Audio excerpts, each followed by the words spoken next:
Welcome back to a new episode of Relocate to Happiness podcast. I'm your host, Luca Shaked, and today we'll have a conversation about happiness and entrepreneurship. My guest today is Dana Levy, CEO of Oceano Platonico in Portugal. Oceano is a fully funded R&D startup. They just got EU funding of 7 figures to produce oysters in a revolutionary way.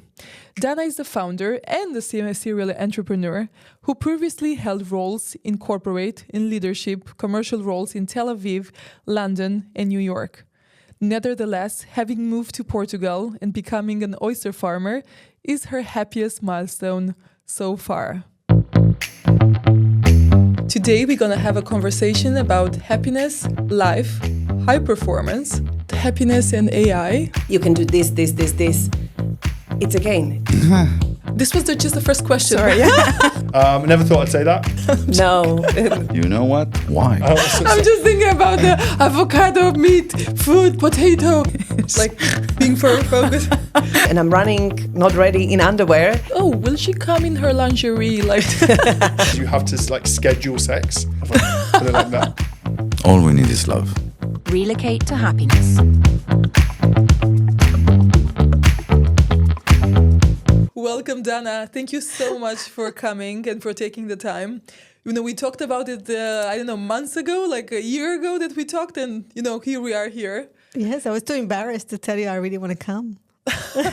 No, but I love it. I really love when people give me like feedback and when people tell me and they were, I have something to say. And I think that everybody's story is important. And I think this is a perfect platform for people, to hear your story, to listen to your story. Yeah, so many. It's difficult to choose one, isn't it? It's difficult. I will help you, to choose. Okay. But before we said that we're going to talk about happiness and entrepreneurship, and of course with your ADHD story. But before that, I want to ask you some, just to loosen up a bit and to break the ice. And I was thinking about you, when I was writing the questions and I just, my first question was from you is how do you do it? How do you do it that you're always with the most interesting people in the room? You're always, you just, I don't know if it's like the Israeli thing is the chutzpah. You have no shame. You are the example of, I take it as a compliment, yeah? I always seen you. You told me now that you got a new car, right? The Tesla. Because you gave me a voucher. They give me the voucher. Okay, yeah, it's like Tesla hashtag. But you know what? I was really, I was laughing, imagining you. You'd see Elon Musk in a room and hey, bro, what's up? Hey, I just got my Tesla. You have no shame. I remember the Team Draper.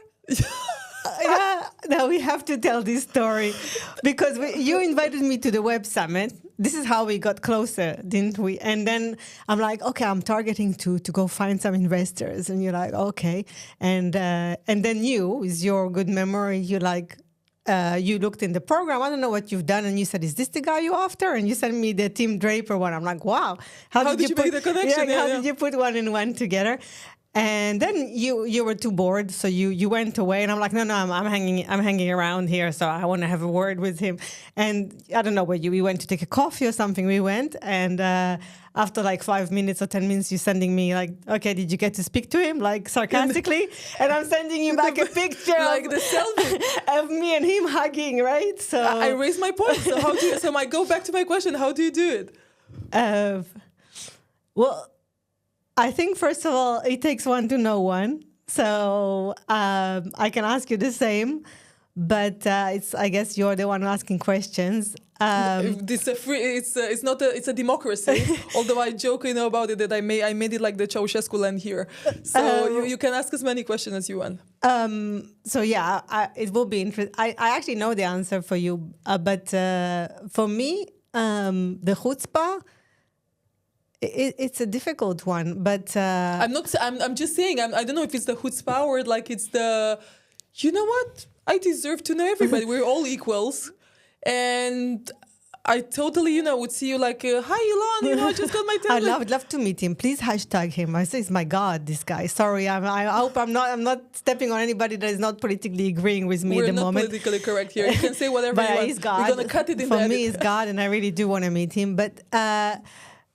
I don't want to turn it into something negative, but perhaps it's a way to look at negative things in life. I think, so my parents got divorced very early on, and they actually left us. They left my sister and I. I lived on my own when I was 13. So in a way, I was rejected early on by my parents, who loved me dearly until then. It was very supportive. So it was quite a big thing to get over. And so I dealt with rejection really early on in my life and be a survivor, if you like. And I'm not afraid of rejection. I'm just not. I don't care. Maximum they can say no. Like, what can happen? Yes, I'm really not afraid. And I suppose this is why, I went and took some tests, knowing that I know nothing about it. I'm like, I come stress-free. I'm like, all right, worst case scenario, I'll fail. So what? And I say often also in my entrepreneurship that I failed so many times. Mm-hmm. But you know the one with the learn to fail or fail to learn? So it's either you learn how to fail or you don't learn anything. Yeah. Exactly that. I mean, I actually, when I went to do the Portuguese exam, which my aim was to fail, because I'm like, if I go there, at least I know what it's about. Mm-hmm. And especially with my ADHD, I struggle with instructions or understanding what is the question. I know the answers often, but I struggle to understand what is required from me. So I thought, let me just go and see, so I get familiar next time. Next time I'll pass. Mm-hmm. And because I came without any expectations, I was just a natural. You're being natural. I was just a natural Portuguese speaker. So it just flew by. So I raised my point. I saw you many times and I've seen you with many people. And I think it's also, being natural networker. I don't even know how to say, but you have like this easy way of making people feel comfortable around you. And also, approaching everyone, how you said, like, maximum they will reject me. Like, I don't care. So I think you're a very good example on this, not only as an entrepreneurship, but like as an entrepreneur, but also like as a person. Yeah. I mean, as at the age of, in my age now, it's something that I really learned to embrace and feel proud of. And I guess we'll come to that when we talk about ADHD, but I'm a really. They used to call me at the MBA that the queen of networking. That was my title, and now I really take pride in that. And I finally, after many years of just networking for the sake of, because I was just really interested in everything, I managed to monetize my network. And last time I went to a conference. Don't ask me how I got to that field, but it's around marine biology. So I started I just started really liking the topic, and I started going to conferences. And I met some Israeli partners, and they were like laughing at me that I was going up and down the corridor, just scanning everybody I could talk to. And after 1 year that same as we did in the Web Summit, that we just went and met people, but nothing really, actually something did come out of it for me, but I just went there and I scanned the room and I up and down and I met partners that I was very keen to get more about, and now they are my partners in my venture, oysters. And it's the first time that I can say monetized my network, because we got some funding now, and it really turned out so. Congratulations! Thank you. So it really turned for the best, and I think it's a skill I have, and to be a connector, too. Yeah, and to see what I can bring to the table, and what collaboration, and it's something I take pride of, and it's good because you come to a certain age that you think, I might not be the best in mathematics, I might not be the best in statistical analysis, for example, that I'm actually required for my venture, but I am good at that, and I'm gonna leverage that and work on that, and that will be my role to make sure that this business is successful commercially, and I network more and more to get more investors and to get it to the best point that we can, and I think I'm the person to do it. And that's also how Amen to that. Amen. Yeah.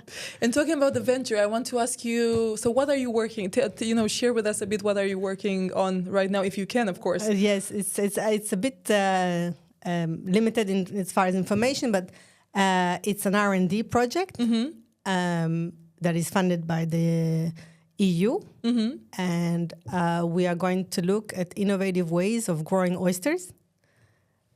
Ooh. On a large scale in a controlled environment. Interesting. Yes, so I don't even know, and that's part of the whole discussion that we just got to. So by looking at all the ways of meeting people and collaborating and thinking, what can I create here? I think I got to a point that actually something that is very tangible that can actually make a difference, make a little dent in what good perhaps I can bring to the world, not just commercially, but for sustainability, for more food resources, for protein resources.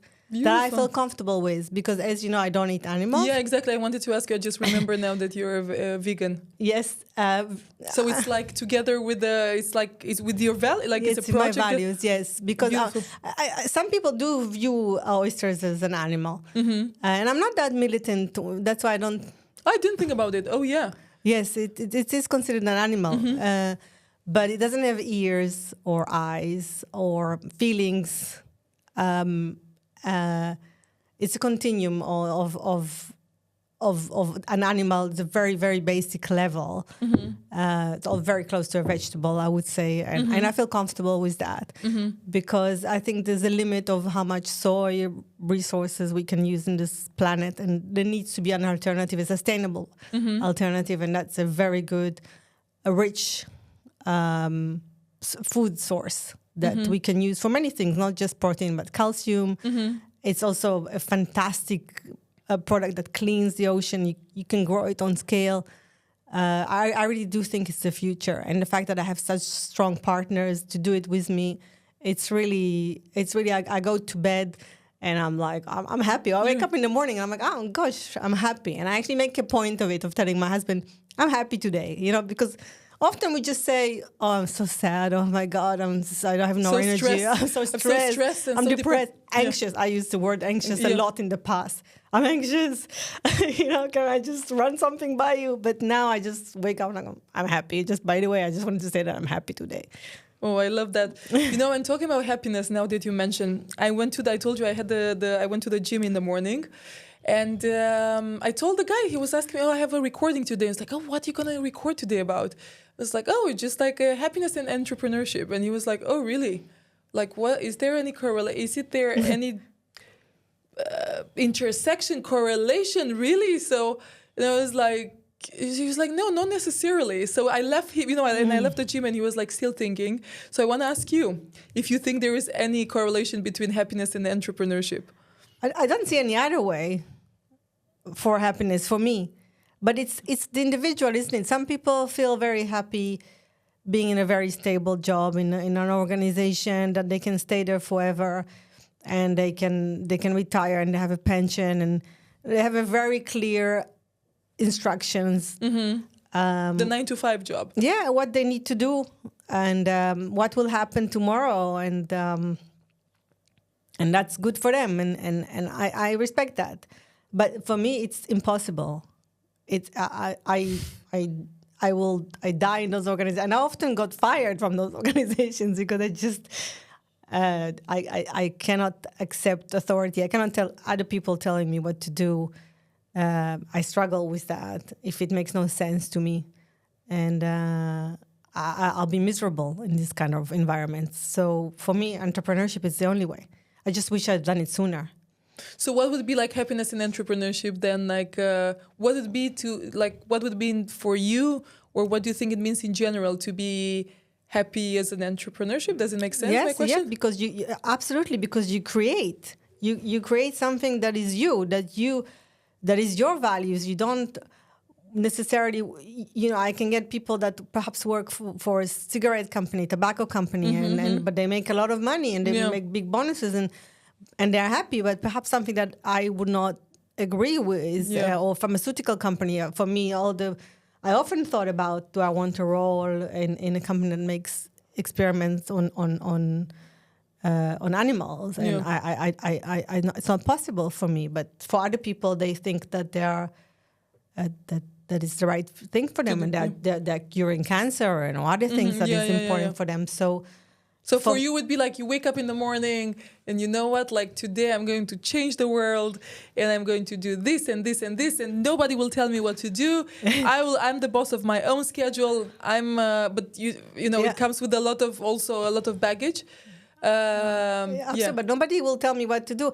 And in other organizations, I did work in corporate before, and for me, it was always a struggle to be there at 9 o'clock. I can only imagine. And I don't understand why everybody needs to be in the office in the same time. I never really got that. I think it's such a waste of time and traffic and pollution. And why do we have to drag everybody to the office? And because customers are around the clock normally. I never really got that. Why do you have to be there at 9 and leave at 5? And I those kind of rules and boundaries, I just don't sit well with me, and I don't agree with them. Not to mention the bigger values of the companies, so that they're mostly after profit. Yeah.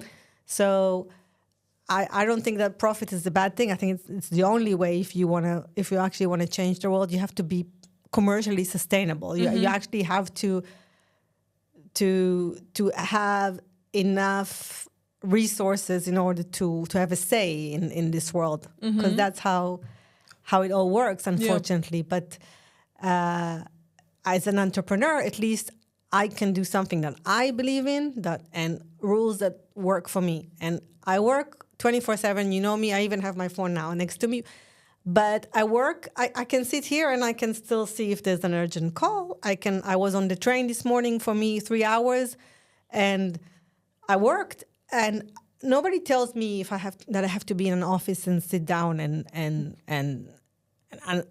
it just doesn't work for me. Those kind of rules that are. I understand people do that for some sort of an order or some sort of control, but it doesn't work for me. It's also like, I think it's all a lot of security. Also, you know what you're doing. I think it's two different ways of life. Yeah, and you can't even compare. It's just so different, you know. We are different. We are different creatures. we really are. And some people really enjoy that stability. And some people really cannot cope with that. And if you look at big entrepreneurs, they actually did not stay in the system. If you look at Richard Branson and that other one, he was Alan Sugar from the UK, they all actually left school very early on because it just didn't fit in. I don't think Elon Musk even finished his degree, or I don't know. Definitely that guy from what's his name? I forget. Facebook. The Mark Zuckerberg. Yes, that guy, that billionaire. What's his name? People that we need, those kind of people that will bring change, thinking out of the box, will continue generating new ideas and making them happen. And then we also need those people that will deliver the day-to-day. They will follow the instructions, the ones from the team. We need the soldiers, and we also need the chiefs. But we also need the artists. We also need music. We also need good movies. So we need all of that. We have AI now, no? So we're going to have everything fixed by the AI. I really tried to. Remember I told you I went on that course to even AI is still, for me, because my ultimate dream is to write a show about my family and the documentary. Yeah, of course I remember. That's the one idea. This is the other idea. Okay. But I have this show that I want to write about my family from Yugoslavia, and my mom was in the Holocaust, and actually there were a family. Your mom or the grandmother? My mom. My mom was a kid. Yes, she was 3 years old. But the irony was that her dad was actually not Jewish, and my grandma actually converted to be Christian. She was outcast by her family as a Jew because she married a Christian. So I want to tell all this history and those kind of stories of women entrepreneurs and how they survived and all that, and how did they get there? Yes, because I wanted to use AI to tell the story. So I went on an AI course to see if I can you do that to just press a button or I do remember something, when we met last time, Yeah, and I did this prompts that will generate this kind of I don't know, at least trailer that I can pitch it to somebody, and it's still long way to go. Especially in the movies, to kind of like speak to, I don't know, your iPhone and to say, write me a story. No. AI is still not there as far as creation. But I think that they're leading there, and I wonder what will happen with all the movie industry and the commercials industry. They're doing catalogs now with the and songs, right? No, catalogs like fashion catalogs. Instead of like taking actually models, they're putting I wanted to say they're hiring the AI. They're using AI apps or something, and they're doing they're even like AI models, right? Yeah. Interesting, right? Very. But I think it disturbing. AI? I don't know. I don't know if it's disturbing me. I definitely would like to eliminate a lot of government work. Mm-hmm. Justice. I have some ideas. I have some ideas about the justice system. For example, let's just put it all in the computer that will say who's right, who's wrong, and that we have clear rules for everybody, rather than some human beings that are judges that are interpreting the laws and people's credibility. I think it needs to be more straightforward. I think planning laws around building houses need to be more straight. Everything around... you have a diploma in law, right? Yes, I think that should be eliminated as well. Justice, don't get me going about that, because I don't think justice exists. Justice exists for very large organizations that have money, that can go through all the procedures. It became so complicated to go to court. And even for like millionaires, it's not worth it anymore. I think it's just for maybe government organizations that can spend taxpayers' money. We've seen... there's now a show in the UK. There's something going on at the post office. Mm-hmm. I heard about it. Yes, and it's other things around planning law as well. But I want to keep you out exactly. of the Keep me structured. Not structured. I want to bring you back together to the entrepreneurial journey. And we start, because I still have a lot of questions to ask you, and I'm trying to get to so my first question, talking about the ADHD, is like, how did you, if you want to start to tell us about how did you start and about your journey as an entrepreneur, and how did ADHD actually shape your life and your career? Yes, it's a difficult one. I was thinking about that because I come from a generation that we didn't have diagnostics for dyslexia, ADHD. They just told you hyperactive, tomboy for girls. They cannot stay still in the classroom. Yes, those kind of things. They're disturbing the teachers. It's very sporty. She's not very good in academics, but she's good in sports. She's very very popular, very friendly, those kind of things. So we didn't really have that. And so I was actually never diagnosed when I was a child, although I actually didn't go to school that much, even when I was 10. And it was nobody noticed that, because I had my sister always did my homework. Mm-hmm. Until even in the MBA, she was still helping me. The same here, and I didn't. Oh, really? Yeah, my sister was like very academic. She's like the genius. I'm the little one. And she was really she gave me what she had, and then also I had very good friends in class. I was in very good classes with very good people. I had a friend, Daphna, and I copied everything from her. She did all the notes. I'm still a good friend. She became a headmaster, funny enough, and she a lot of what she's applying for ADHD she's taking from our experiences in our childhood. And so I had her, and somehow I just survived. I passed by, and because of the divorce that I just talked about of my family, often if I didn't show up in school, nobody thought it's ADHD. They just thought her family is the parents left, or feel sorry for her. It's not because she's actually struggling with structure always the system. So I actually was never diagnosed. And I think that's good and bad because I survived in the system, but I actually never belonged in that system. And so then I got into law school, and I was like, the first day they were teaching about how to go to the library and how to find this book and and I never read a book because it's impossible for me to read books. And so I was sitting there the first day thinking, what library, what did they talk? And I still finished because, again, I had a boyfriend then, and he was doing notes during the class, and I just didn't show up that much, but I took his notes, and then I came to do the exam, and because I was prepared to fail, I just passed.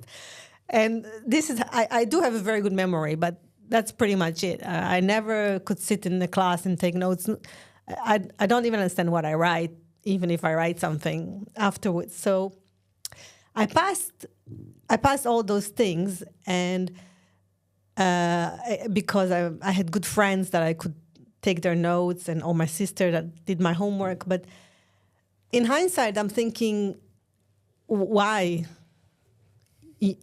Because I just didn't belong there. So maybe if from an early age I was diagnosed, or people would see that I actually don't enjoy it, I don't like it, I have other skills, like I'm amazing in networking, or I'm very creative and I want to write my own shows, maybe I would not become an entrepreneur so late in my career. And I'll be happier earlier. Before. Maybe I'll become Elon Musk. I don't know if I would be, but maybe not Elon Musk, but maybe I'll be a great film director. I don't know. I get it. Yeah, we always like for me also. Thank you for sharing. But I just wanted to say something that we're always thinking: what if we did this? And what if my parents would have done this? Or what if I have chosen, something different? Or what? And there are many ifs, but you're here, and this is what happened. And you will never know, how it was like. Maybe they made you a favor. Maybe. I don't know. I definitely, Daphna and my sister, and then it was my boyfriend in law school and now my husband in the MBA that I was like his group, and I had a group in the MBA, they were called Group 2. And they saw I was struggling. I don't know how much. They thought it was my English, or they just thought I'm stupid or lazy or something like that initially. And so they carried me through. But I'm thinking maybe I would have had a different path. Maybe I would be an amazing tennis player. I don't know. You still are an amazing tennis player now? I'm the best. Are you still playing now? Yes? So no, not since I moved to the south. But no, I'll pick it up again. But yes, so I'm thinking that also as an ADHD, and because often people think that it's a stupidity or laziness or something like that, so you carry a chip on your shoulder and you think, I'm going to go be a lawyer now, I'm going to go get MBA, and then people will see that I got this certificate from the society.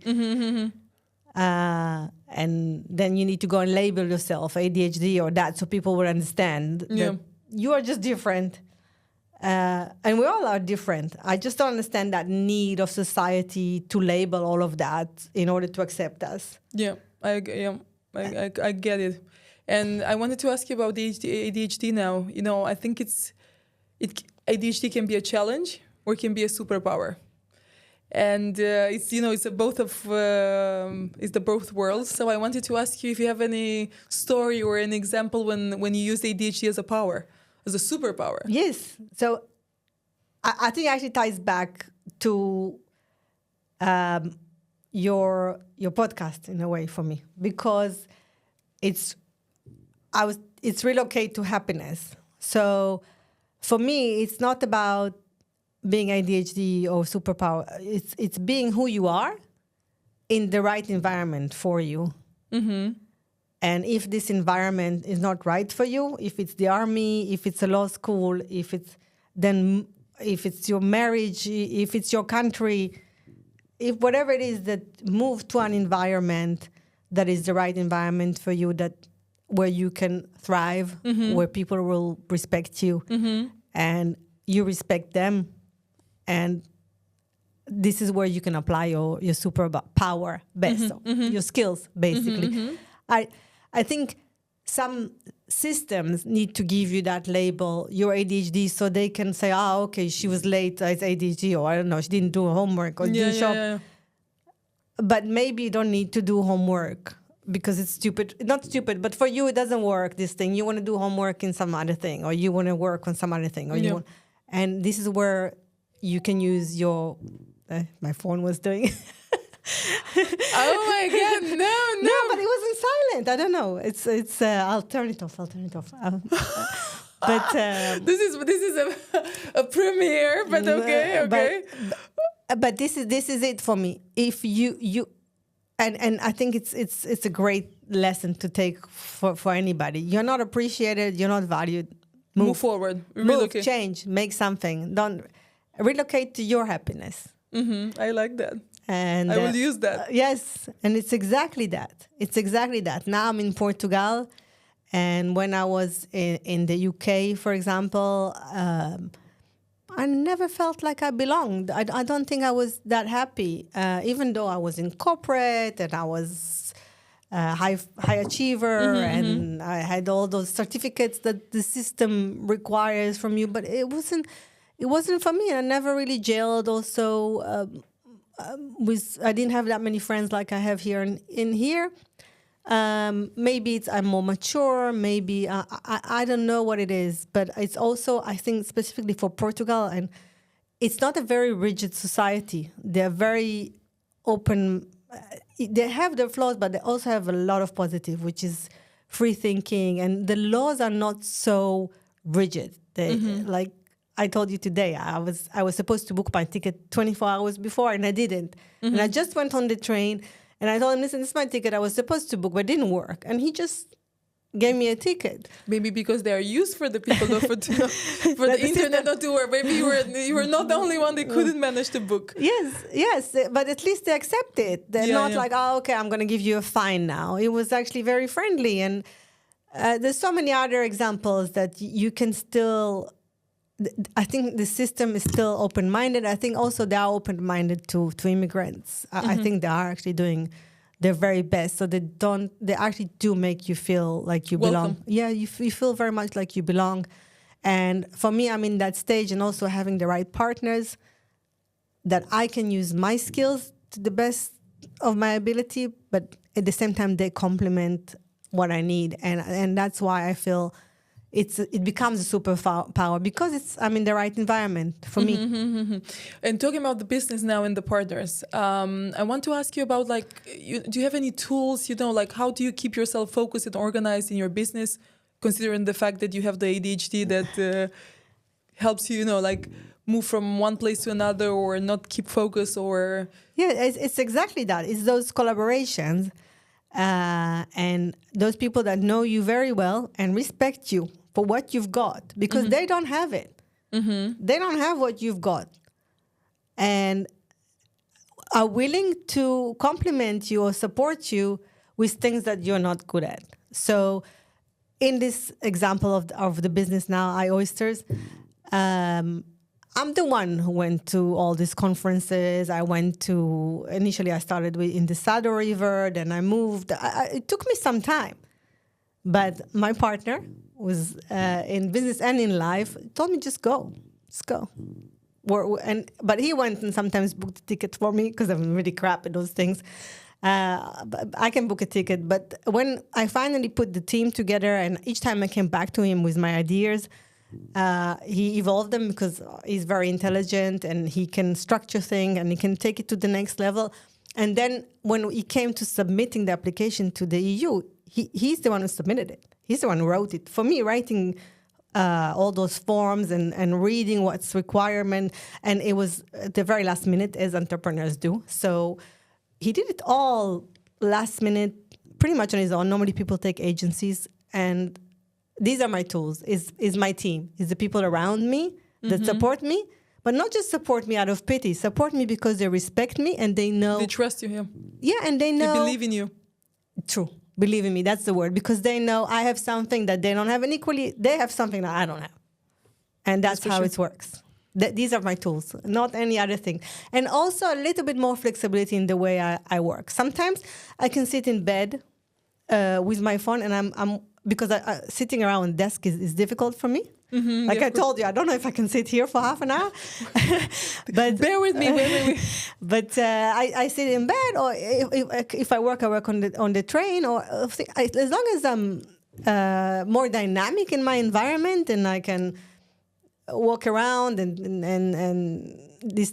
take the dogs for a walk or go for whatever it is. I'm free with my time to manage my own time. I don't do it always the best way, but when I have that freedom, it comes easily. So sitting down and for like 3 hours without moving, that's not possible for me. I know what you mean. I also get like my whole inspiration when I travel, or also when I go out with my dog outside. It's just like when you put your phone on the side, clear your mind, focus, and then I think that also you don't think about it, and then you just become like more creative instead of like sitting down, getting the computer, opening it up and trying to write something. It's just like being how getting out of the routine, I think. Yes, I hope there'll be like an AI tool that you can just dictate. You have an idea and you like sort of record it to your phone, and then it comes back home and they already turned it into a movie. I don't know, or to a clip or whatever it is. But wait for it. Yes, this I'm hoping. First, let's get rid of all the governments and all the bureaucrats, and then we can focus on creativity with AI, I suppose. But yeah, I think that will take a while for AI to be creative, but definitely we can get rid of a lot of administration on AI. I wish we can become more efficient as a society. I hope that it's going to this. But I think. Sorry, you go ahead. I actually think you have ADHD. Really? Yes. Interesting. You wanna? I thought about the first day I met you, because your mind goes 200 kilometers per hour. And you are, when I first met you, you were all the time monitoring the entire room. You're listening to other people's conversations. It can be, yeah. And I was never tested. Yeah. But I always joke about the fact, like if I see things moving, or if things are not, maybe it's the other one, the OCD or something. So if I don't have everything in order, if there are noises, there are stuff around, I just cannot concentrate. And on the other hand, I get like a lot of connections. Maybe I should go and... but why? Don't need to. Yeah. Just enjoy those gifts that you have, and forgive. Maybe I will know how to change. No, don't need. Just forgive yourself. Not forgive is not the word. Embrace the fact that you go to a room and you listen to all the conversations that are going on. That's what I do. And it's actually very interesting. And sometimes I really make good contact. Yeah. It can be very, very tiring. Yes. But you often go home, right? And you are with zero energy. Yeah. But on the other hand, I also get my energy from people. I absorb, I just, and there, how I told you in the car that I'm like, oh my God, I'm going to fall asleep. So it happens to me a lot that there are people like draining energy and people giving energy. And it happens to me many times also that I'm coming here. And you saw also today, I was not in my best shape when I got here. And now I get more energy after doing this, after being here with people and being inspired and talking. I get so much inspiration and so much energy from my guests. And for me, it's like the best way. Endorphin rush. It is actually goes with your mother is the doctor. I know. Ask her. Yeah. You get dopamine rush. Yeah. It can be. Yes. Maybe I'm a junkie. I need to. It's not a junkie. It's how your brain works. It's great. A fact. Yeah. I had it's great. Last week I had a neuroscientist here. She's a teacher and a neuroscientist, and she was explaining, about many, many interesting things, and also about what happens in our brain when we're happy. And she got into a lot of details, and it was very, very, very nice. So I actually spoke with, I don't know if it was the same girl, but I just met a neuroscientist, PhD, something like that. And she just came from Israel, so she was like super anxious. And we talked about anxiety. Talking about real anxiety, yeah. Yeah, and she said, and I told her, you probably know how to control it. Mm-hmm. And because I wish I could control those things. Drives me insane that I don't have control of this. But and she said, no, I don't control it. I just use calming methods or something. It's not possible to control. And then again, it came to my head that really she needs to change an environment. It's like it's the only way. if a neuroscientist that done all these PhDs know that cannot control our own brain, then the only way to control our circumstances like that is to change. To change them. Change, just move to happiness. Yeah, exactly. Relocate. To relocate to happiness. But I think I don't know if the right word or the expression, to control your brain, but to help your brain. I was just, before coming here, I just saw Instagram post, and it was, what things to do now to raise up your mood. How do you say? So, you can be you get vitamin D, you stay in the morning with your eyes in the sun, no sunglasses, nothing. You just wait, you get 10 minutes or direct light into your eyes. Or, I don't know, of course, the sports, the hugs. There are a lot of things that, they can help the brain produce all these hormones and the dopamine and the oxytocin and all this stuff. So we cannot control it, but we can definitely help it. I can definitely, I'm talking about it a lot, but about the way that it changed, about the way that, when I train, I'm a different person, or, when you play tennis or something, than when you don't do anything. Everything can be, perfect. Literally everything and I can work and I have my kids and everything is going well. But if I don't get some sports, or if I don't do something during the week, automatically, I'm I don't know how you said anxious but I'm more down. Yeah. My mood is very much affected. Yeah, I agree with you. For me, it's not so. I'm not a person that can meditate or can be in the sun for 10 hours without my phone. No, not 10 hours, 10 minutes. 10 minutes, no, that's also too much. That's a lot? Yes, but I'm very commercially driven, as you know. So if I get if I'm down, so tennis helps because I think it combines it really distracts the brain. You work on anticipation, so you have to look at the ball. You have to look at the ball. Basically, I noticed that when I'm anxious or I'm down or something like that, I'm the worst tennis player. But when I'm good and I can see the ball and I look, the ball is coming. It's very important. Then I'm better. I'm better in tennis. So did you see talking about Musk? I think it was Elon Musk went to Joe Rogan to the podcast. And he was talking about how sports helps, make our life longer. And, there was a top. I'm pretty sure it was him. So I think there was a top, with the running, with the cycling, with the thing. And number one sports is tennis. All the racket tennis, all the racket sports. I didn't know he does sport. I wouldn't know. I wouldn't think he has time in the day for it. I didn't say that he does that. I said that he was talking about the research that how much actually sports help you live longer. So I do wonder if he does sport though. Maybe I can go to his tennis club. What are we talking about the tennis club now that we have a few minutes? I have a million other questions, but I don't want to get you too anxious on too ADHD on your chair. What about our going to the tennis you remember we talked about going to the academy? We must. Yeah. Yes, now I have more time. Yeah. Yes. I had this case that I tried to win against the system. Technically, we won. You want to share? No, it was. But in hindsight, you move forward. In hindsight, taking down the system. It's not the word, because that was not my goal. It's to have justice and to expose all this waste of money and time and that wasted a lot of my time. So now moving on, focusing on entrepreneurship and real creation. You can't.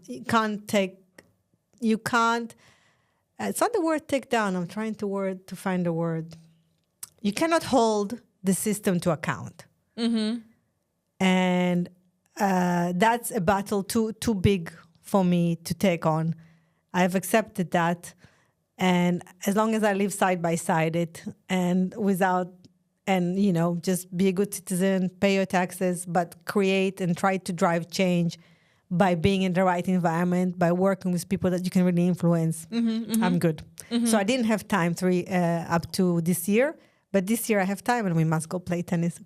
Time is the only unit that we cannot buy. We need to be very, very cautious of it, and it's too precious to waste. I completely agree on that wrong one. people and wrong things. Oh, I completely agree on that. And talking about time and stress, I want to ask you about like entrepreneurship can be very stressful. So I asked you about the tools before. I also want to ask you about some, strategies or something that you do to maintain the happiness level, like your mental health and the business, like it just, there's a lot of stress. There's a lot of like, how do you say, things that you don't know, a lot of factors that can change. Yes. Well, what do you do on this one? It doesn't stress me at all. It stressed me to be, and I'm not using it as a tagline. It's really relocate to happiness, because the more I get older and more mature, I realize, my battle with the system before, and I was right, but it was a negative place. So even though it was the right thing to do, to seek justice and all that, some battles are not worth fighting. So, or better said, choose your battles. Yeah, choose your battles. And for me, my new battles is not even a battle; it's creation. And worst thing that can happen is you lose money. But I don't think so, because if you come with a lot of experience and you have really good partners, it's not going to happen. And speaking about partners, another thing is to learn because my partners are from a different culture. They're actually Portuguese. And the more you embrace those changes, this diversity, and the more they embrace me, and not come to situation judgmental, if somebody did this and that, not to think because in a negative way, to try to think, okay, why did they do that? That helps to not be stressed about things, because you look at ways to resolving it in a positive way. And it all sounds very, very soft and not very business-like, but it's really, really that, is to stay away from negativity, from negative people, from negative environments, things that you cannot control or change, unfortunately, and just focus on what you can create, what you can do. And then it's not really stressful. It's just... Is just time. It's life. It's the reality. Yeah, and get good teams, good partners, and I'm very lucky with my partner that is a real supporter in all aspects. So things that I'm really bad at, like filling forms, is actually very stressed. If I know I need to fill this form, I'm actually going to get really stressed out about it. But I know somebody else would do it for you. If I ask nicely, yes, and if there's a reason, because I can't just dump just everything. But or get help, get whatever help you need that you pay for, and then and be more generous with yourself and what you give yourself, and there's no reason to be stressed if you're not in a negative environment. I like it. Okay, I'm trying to figure out like 2 more questions. Okay. Before we wrap up, but then of course you can ask me whatever you want. And myths about ADHD, because I know there's a lot of a lot of things and a lot of stories around it. Yeah, it's more in the past. It was more to deal with the fact that people would say you're lazy or stupid. Yeah. Or emotionally unstable, or something is off with you. You're rude. So that's things that now the world is moving on, and all of a sudden it's called superpower. So it's more flattering. Yeah, of course. Like my niece, she's very special too. So she has she's special in her own way, but she doesn't use ADHD. She's not, but she doesn't use any autistic or like Elon Musk use. She actually calls herself hyper intelligent. She is actually hyper intelligent, because she goes, "This is the thing with hyper intelligence." Yeah, and I'm like, each time when she says that with so much confidence. She's just 17, and I'm like, that's a great way to look at yourself. You're different, but you're hyper intelligent. So I think this whole labeling of ADHD is changing. I think what is the myth around that when systems do give you this label, the sky's the limit. No, to the contrary. So I talked about this case. I actually sent to the court a certificate that I'm ADHD. And there, out of all of places, they should be diversity, all of this.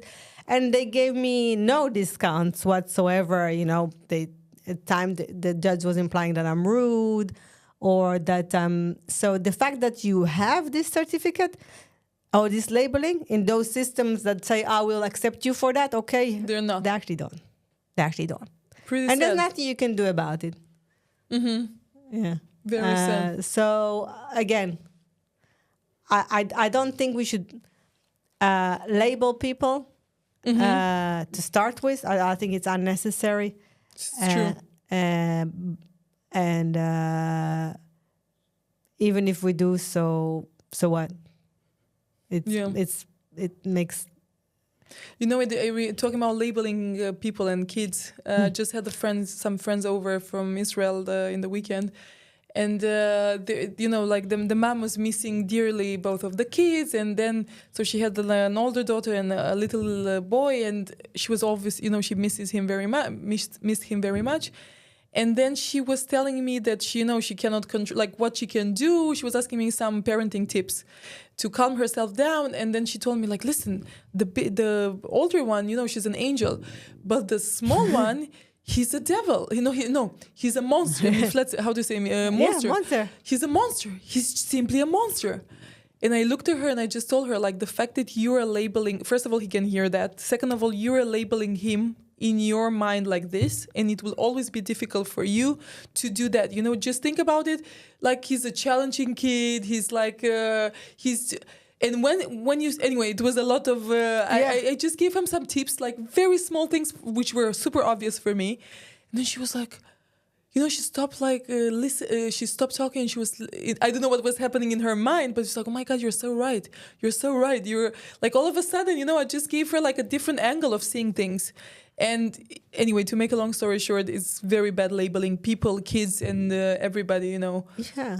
And that's why I do feel that maybe we don't understand the language fully in Portugal, but I don't feel there's so much labeling in Portugal.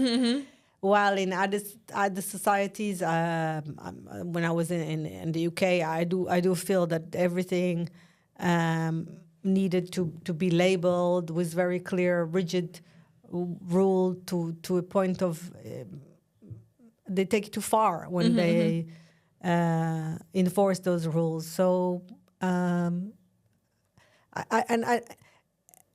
think those systems, they need to label you, like I said, in order to accept you. But do you want to be in that group or in that system?